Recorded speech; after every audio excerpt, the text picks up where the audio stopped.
এমন একটা সুন্দর আসনে বসবেন, কিন্তু এই আসনের পাশে আর কেউ যাওয়ার অধিকার নাই। কিন্তু আমার আল্লাহর বাম পাশে আরেকটা আসন ফিট করা থাকবে, দেখবে আসনটা খালি।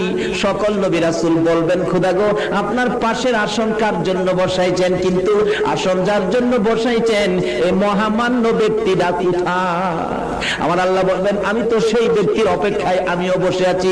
বিচারের কাজ শুরু হবে না, আমিও বসে আছি।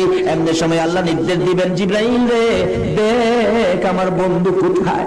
জিবরাইল ঘুরতে ঘুরতে কোথাও পাবে না, যাইয়া দেখবে আমার আপনার নবী পুলসিরাতের কিনারে যাইয়া পুলসিরাতের পুলের দিকে তাকাইয়া নবী কাঁদবে।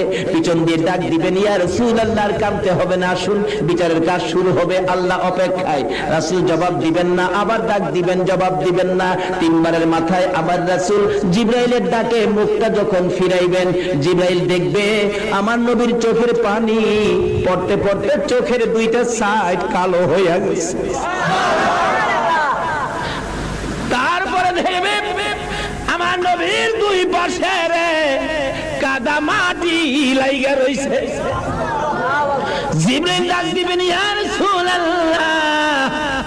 এই পুলসিরাতের ফুলের পাশে দাঁড়াইয়া কাঁদতেছেন, এত কান্দা আর কাঁদতে হবে না, আসুন।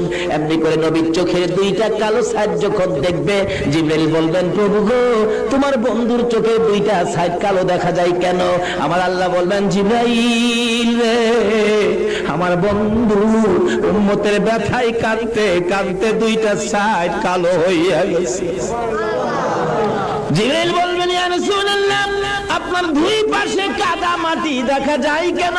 আমার নবী বলবেন, জিবরাইল, আমি মদিনার রওজা পাকে শুয়ে শুয়ে রে আমার উম্মতের জন্য কাঁদতে কাঁদতে মদিনার মাটি কাদা হইয়া আমি নবীর শরীর মুবারকে লাইগা গেছে রে।